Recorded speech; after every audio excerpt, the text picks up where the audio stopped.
दिलचस्प इक्वेशन है। बड़ी आरोप तो बहुत सारे हैं कि भाई बीजेपी की बी टीम के तौर पर मायावती काम करती हैं, तो ये डू और डाई का संकट है, अस्तित्व बचाने की लड़ाई है, बैटल ग्राउंड में वापस लौटाना है, या फिर जो वोट बैंक छिटक कर बीजेपी से गया कांग्रेस के पास, समाजवादी पार्टी के पास, बीजेपी चाहती है कि कुछ वोट बैंक मायावती के पास इंटैक्ट रहे, समाजवादी पार्टी के पास और कांग्रेस के पास ना जाए।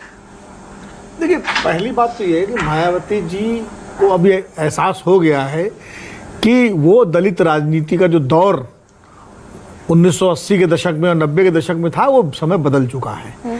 और चंद्रशेखर आजाद जो हैं, जो नगीना से सांसद बन के आए हैं, वो एक पोटेंशियल चैलेंज के रूप में उनके सामने उत्तर प्रदेश में आ गए हैं। अगर चंद्रशेखर चुनाव हार जाते तो शायद उतना बड़ा चैलेंज नहीं होता, लेकिन वो नगीना से जीते और जिस तरह से जीते हैं 1.5 लाख वोट बीएसपी को हरा के, बीएसपी के को वोट नहीं मिले वहां पर 1.33। हाँ, आप सोचिए, तो यानी बीएसपी का पूरा का वोट जो है वो चंद्रशेखर के साथ शिफ्ट कर गया नगीना में। और याद करिए, नगीना बिजनौर जिला वो है जहां से बहुजन समाज पार्टी की राजनीतिक यात्रा ने जोर पकड़ा था। मायावती जी खुद वहां से चुनाव लड़ चुकी है। 89 का इलेक्शन मायावती जी ने वहीं से लड़ा था। रामविलास पासवान भी उनके खिलाफ लड़े थे, मुझे याद है। और सबसे ज़्यादा विधायक जीत के वहीं से आए थे उस समय, शायद 14-15 विधायक उस जिले में जीते थे उनके, जो मिला करके जब बीएसपी के आए थे। तो बिजनौर और नगीना ये गढ़ बीएसपी का था। और वहाँ अगर जमीन खिसक रही है तो एक पोटेंशियल चैलेंज है। एक दूसरा, जब कांग्रेस ने मल्लिकार्जुन खड़गे को जो अध्यक्ष बनाया कांग्रेस पार्टी का, भले उस वक्त लोग इसका मजाक उड़ा रहे थे कि अरे क्या हुआ, कुछ नहीं हुआ, लेकिन उसका असर ये हुआ कि देश भर में, खाली उत्तर प्रदेश ही नहीं, महाराष्ट्र में भी आप देखिए और अन्य राज्यों में भी दलितों का एक वर्ग, उसका मूवमेंट कांग्रेस की तरफ हुआ। और तीसरा, जो संविधान का मुद्दा विपक्ष ने उठाया, राहुल गांधी ने उठाया, इंडिया गठबंधन ने उठाया, भले ठीक है बीजेपी उसका काउंटर नहीं कर पाई और बीजेपी अपने उन नेताओं को नहीं रोक पाई जो बार बार कह रहे थे कि अगर 400 आ गई तो संविधान हम बदल देंगे, उसका फायदा विपक्ष को मिला। और कहीं ना कहीं देखिए, संविधान का मुद्दा इतना संवेदनशील है दलित, वंचित, पिछड़ों और आदिवासियों के लिए और अल्पसंख्यकों के लिए, क्योंकि उनको संविधान से मिला है सब कुछ।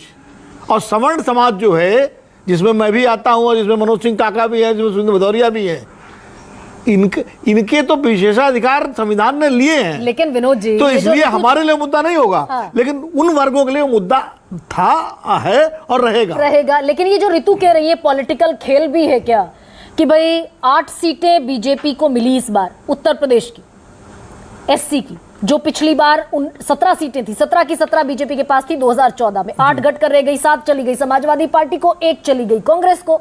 यही स्थिति देश भर में भी दिखी लोकसभा चुनाव में। महाराष्ट्र में भी फायदा हुआ, वोट बैंक कई जगहों पर जहां दलितों का है वहां कांग्रेस का बढ़ा, तो बीजेपी को राजस्थान में आप देख लीजिए, राजस्थान में हरियाणा देख लीजिए। तो ये बीजेपी को बैक करने के लिए मायावती चुनावी बैटल ग्राउंड में है या अपने आप को बैक करने? देखिए, दोनों चीजें आप समझिए, इस चीज को दोनों जुड़ी हुई हैं। मायावती बीजेपी को बैक करने के लिए नहीं आ रही है, बीजेपी को फायदा हो जाए वो अलग बात है। अच्छा। मायावती जी अपने वोट बैंक को वापस अपनी ओर लेने की कोशिश करेंगी जब उनका जो मूल, कहते हैं ना, आपके बैंक बैलेंस में जो आपका मूलधन है वो तो सुरक्षित रहे, तब उस पर आपको ब्याज मिलेगा ना।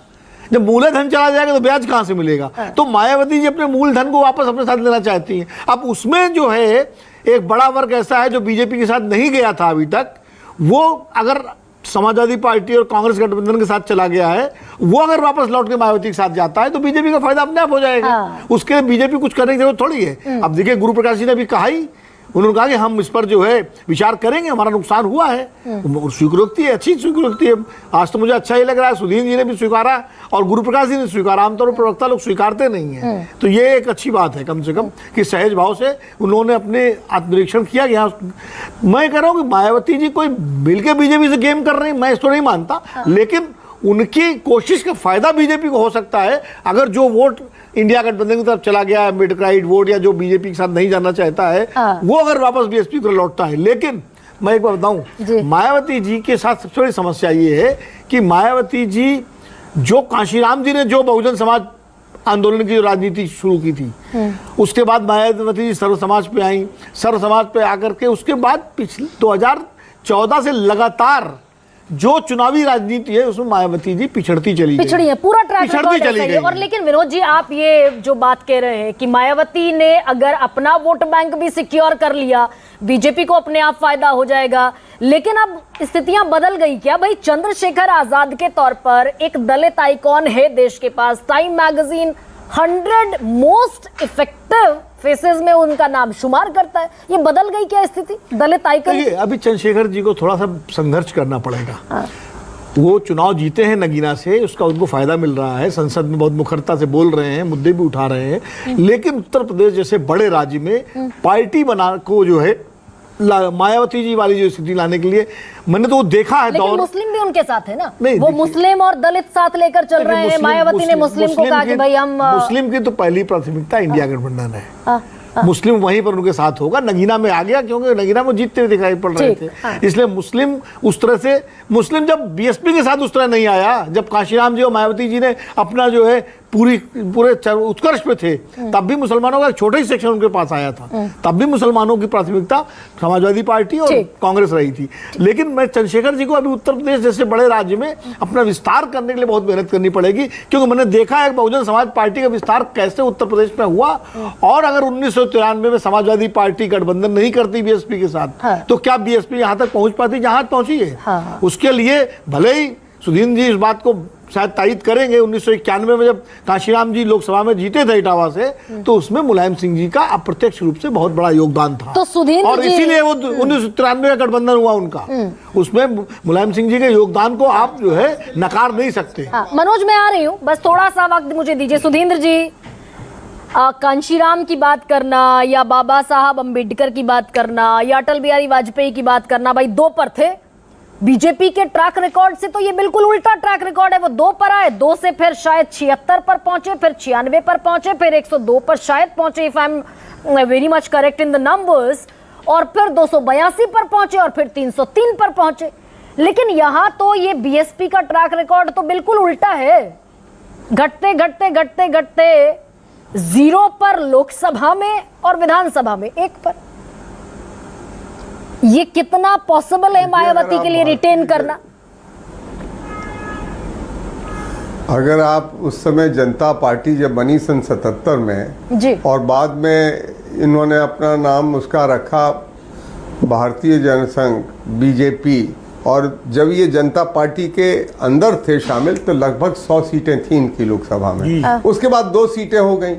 तो ये कहना कि हमेशा ग्राफ एकदम ऊपर चलता रहता है या हमेशा ग्राफ नीचे आता रहता है, ऐसा नहीं है। राजनीति में ये हुआ करता है। एक समय में आप अगर डीएमके का इतिहास उठा के देखें तो डीएमके लगातार हारती गई, बहुत सारे चुनाव हारी। फिर जब जयललिता जी का निधन हुआ, उसके बाद जब चुनाव हुआ तो उसके बाद फिर से स्टालिन अभी अच्छा सर, ये कटेहरी, मंजवा और खैर, तो ये एक चीज और नहीं, मैं एक और चीज मैं छोटी सी कह दूं कि जो पार्टियां अभी बहुत बाबा साहब का नाम ले रही हैं और संविधान का नाम ले रही हैं, आप सन 52, सन 50 और सन 47 में जब देश आज़ाद हुआ तो इसी समाजवादी पार्टी के बड़े नेता कह रहे थे ये आज़ादी झूठी है और हम इसको नहीं मानते, ये देश की जनता भूखी है। और जब संविधान समिति बनी तो उसका बायकाट किया इन सब लोगों ने, इन सब लोगों ने बायकाट किया और उन्होंने संविधान समिति को नहीं माना। सुन तो लीजिए, मनोज सिंह इतिहास बदल गया। पर ये मतलब अभी हमारे लिए, मतलब मायावती जी के लिए इतिहास कांस्टेंट है और इनके लिए बदल गया है। मैं कह रहा हूं कि इतिहास बदलेगा, अभी फिर बदलेगा इतिहास। सुधींद्र जी, वो तो आपके भी वैचारिक पुरखे थे जिन्होंने भी ये कहा था, हमारे भी थे, आपके भी थे। हाँ, मैं क्या मना कर रहा हूँ? मैंने मना नहीं किया। मैं डॉक्टर राम मनोहर लोहिया को इस देश के शोषित सुधींद्र जी, मनोज सिंह काका, जिस तरह से मैं सम्मान बाबा साहब का करता हूँ, माननीय काशीराम का करता हूँ, डॉक्टर, ठीक है। मनोज सिंह काका, 3 सीटें हैं, मंजवा की है, कटेहरी की है, खैर की है। यहां मायावती सीधी थ्रेट दे रही पीडीए को, और आंकड़ा है, रिकॉर्ड। मनोज, देखिए, नहीं, आप ठीक कह रहे हैं। उसी आंकड़े को मैंने कहा कि 10 में से 3 सीटों पर ही समाजवादी पार्टी 24 के चुनाव में आ रही, बाकी 7 सीटों पर समाजवादी पार्टी की बढ़त है। तो यानी कि ये एक 3 बात के सीटें आपके लिए मैं थ्रेट विनोद है सर का ना? धन्यवाद दूंगा कि भाई अगर एक सीट पर मायावती खड़ी है, कोई एक थ्रेट भी नहीं जीत है। गई, वो नैतिक जीत है उनकी। अब देखिए मैं उन तीनों सीटों पर भी समाजवादी पार्टी काम कर चुकी है और 10 की 10 सीटें समाजवादी पार्टी जीतने जा रही है। विनोद सर को साधुवाद कि उन्होंने कम से कम सच को सच कहा। और दूसरा ये जो मेरे साथी ओम प्रकाश वाल्मीकि की किताब का जो जिक्र कर रहे थे, तो उसमें ओम प्रकाश वाल्मीकि के किताब में जूठन में, और इनको तुलसी राम की मुर्दहिया भी पढ़ना चाहिए। और उसमें एक कविता है, उस कविता को मैं पढ़ना चाहूंगा अगर इनकी इजाजत हो तो। और वही इस देश में और उत्तर प्रदेश में चल रहा है। ओम प्रकाश वाल्मीकि की कविता है जल्दी से। कि चूल्हा मिट्टी का, मिट्टी तालाब का, तालाब ठाकुर का, और भूख रोटी की, रोटी खेत की, और खेत ठाकुर का, बैल ठाकुर का, हल ठाकुर का, हल की मूठ पर हथेली अपनी, कुआं ठाकुर का, पानी ठाकुर का, खेत खलिहान ठाकुर का, अपना क्या गांव शहर देश। तो सब ठाकुर का और सामंतों का हो चुका है। भाई आपको सिर्फ चाकरी वाली स्थिति में नहीं रहना कम से कम चाहिए। इस स्थिति अपने में हक अधिकार मनोज, की बात आपने अब एक सेकंड मनोज, आपने लेटरल इस एंट्री के स्थिति में खिलाफ तो क्यों नहीं बोला? दलितों के सारे आपने नेता इकट्ठे हो जाएं। अगर इतना सामंती और ठकुराई चल रही है देश की पॉलिटिक्स में, तो चंद्रशेखर आजाद को भी ले आइए, मायावती को भी ले आइए, चिराग को भी ले आइए, आप अखिलेश यादव को भी रखिए, कांग्रेस को भी रखिए, लड़िए सब मिलकर। बड़ी बात आपने कहा। माननीय अखिलेश यादव ने हमेशा ये कहा है कि समाजवादियों के दरवाजे उन लोगों के लिए हमेशा खुला है जो समाजवादी और समावेशी और वंचितों के अधिकार की लड़ाई लड़ते हैं। हम तो चाहते हैं कि सब एक होकर के देश की सरकार में आ जाए। इस देश में मायावती जी को प्रधानमंत्री के रूप में सर्वप्रथम किसने देखना चाहा? समाजवादी पार्टी और माननीय अखिलेश यादव ने देखा 2019 में। ये मायावती का comeback not in Uttar Pradesh only, ये पूरे देश के फलक पर आपके लिए भी उतनी ही बड़ी चुनौती है क्या जितनी बड़ी पीडीए के लिए, जितनी बड़ी बाकी लोगों के लिए? नहीं, हम स्वागत करते हैं। चुनौती उनके लिए है जिन्होंने वो गेस्ट हाउस कांड किया था। चुनौती उन समाजवादी पार्टी के सामंतियों के लिए जिन्होंने इस बात को पचाया नहीं, स्वीकार नहीं किया कि एक दलित की बेटी उत्तर प्रदेश की मुख्यमंत्री बन गई। चुनौती उनके लिए है जिनके पार्टी के नेता आजम खान बाबा साहेब अम्बेडकर को अपमानित कहते हैं और कहते हैं कि देश के सबसे बड़े भूमाफिया हैं। चुनौती उन समाजवादी पार्टी के लिए जो कहते हैं, जो सदन के पटल पे दलितों को मिलने वाले आरक्षण का विरोध करते हैं। और यही